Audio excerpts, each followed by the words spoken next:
राधे राधे दोस्तों, आप लोग की पढ़ाई कैसी चल रही है और सीटेट में आप किसकी क्लास ले रहे हैं। और मैं भी सचिन सर की क्लास ले रही थी और प्रैक्टिस सेट सॉल्व कर रही थी। जब भी आप प्रैक्टिस सेट सॉल्व करें तो एक कॉपी लेके आप ज़रूर बैठें। अगर आपको बिल्कुल भी ना आ रहा हो क्वेश्चन तब भी आप करिए। कम से कम आपके 10 क्वेश्चन तो सही होंगे, 12 क्वेश्चन सही होंगे। और मेरे में एक क्वेश्चन आया था कि मुझे पैडागॉजी समझ में नहीं आती है। तो जब भी कोई टीचर पढ़ा रहे हो तो उसको डीपली आप पहले समझिए एक क्वेश्चन को, फिर उसको अच्छे से नोट डाउन करिए और नोट डाउन करने के बाद फिर उसको अगले टॉपिक में फिर से समझिए। ज़रूरी नहीं है कि आपने एक प्रैक्टिस सेट कर लिया है तो दूसरे पे फिर ना करिए, क्योंकि जैसे आपने जीन पियाजे किया तो जीन पियाजे का दूसरा वीडियो फिर से देखिए। तो इससे क्या होगा कि आपकी जो पैडागॉजी है वो क्लियर होती चली जाएगी। और आप सोच रहे हैं एकदम से क्लियर हो जाए, तो एकदम से क्लियर नहीं होगी, क्योंकि थोड़ी सी पैडागॉजी कठिन होती है। और शब्दों को ज़रूर चुनिए कि जिस वैज्ञानिक से कौन कौन शब्दों को बोला है। जैसे जीन पियाजे हैं तो विचार और भाषा को बोले हैं, लेगोस्की हैं तो उन्होंने भाषा विचार को बोला है। तो ये शब्दों को थोड़ा सा ध्यान में रखिए जिस भी क्वेश्चन में ऐसे शब्द आ रहे हों।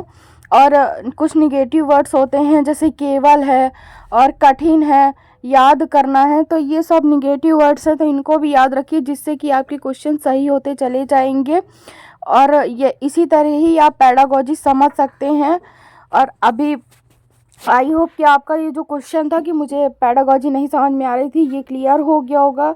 और अब मैं क्वेश्चन में आपको नहीं क्लियर कर पा रही थी, इसीलिए सोचा था कि जब मैं वीडियो बनाऊंगी अपनी ब्लॉग वीडियो तो आपको उसमें मैं बता दूंगी।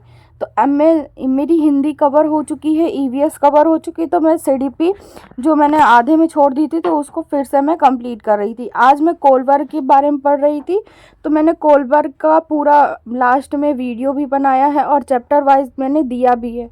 और जो भी मैंने पढ़ा था कोलबर्ग और जीन पियाजे मैंने फिर से पढ़ा है। ज़रूरी नहीं कि आपने जो सब्जेक्ट पढ़ लिया तो उसको आप देखें नहीं, उसको फिर से देखिए, तभी तो वो बिल्कुल आपको रटने की ज़रूरत नहीं है। जितना आप समझेंगे उतना जल्दी ही आपको आएगा। आप रटने में आएंगे तो सब कुछ भूल जाएगा। जितना समझ के पढ़ेंगे, समझने में थोड़ा सा टाइम ज़रूर लगता है, लेकिन जब समझ जाएंगे तो वो टॉपिक बिल्कुल क्लियर हो जाएगा।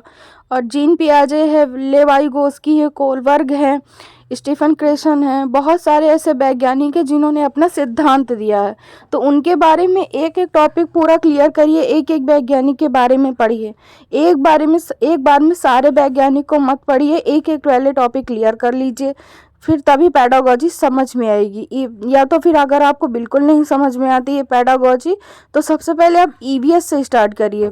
जब ईवीएस से आप स्टार्ट करेंगे तब फिर इसके बाद आप सीडीपी देखिएगा। हिंदी बस पहले देखिएगा, क्योंकि थोड़ी सी हिंदी की पैडागॉजी बहुत ज़्यादा कठिन लगती है, जो कि आपके सर के ऊपर से सारे क्वेश्चन चले जाएंगे। तो हिंदी की पैडागॉजी मत देखिएगा जब ये दोनों आपके क्लियर हो जाए, क्योंकि हिंदी, संस्कृत और इंग्लिश ये तीनों की पैडागॉजी सेम होती है। एक भी आप पढ़ लेंगे तो आपके 2 सब्जेक्ट ऑटोमेटिकली तैयार हो जाएंगे। ईवीएस में तो पर्यावरण होता है, वो भी आपका तैयार हो जाएगा। और जो मैंने ये पढ़ा था वो आज की मेरी नोट्स है, जो कि मैं ये अगले वीडियो में आपको पिक्चर सहित दे रही हूँ। तो आपको अगर नोट्स बनानी हो तो आप इसी को देख देख के या स्क्रीनशॉट ले लीजिएगा और इससे नोट्स बना लीजिएगा। मैंने कोलबर्ग और जीन पियाजे मैंने दोबारा लिखा है, ताकि अगर आपको समझ में आ रहा हो तो आप लिख लीजिएगा। मिलते हैं अगले वीडियो में, बाय बाय।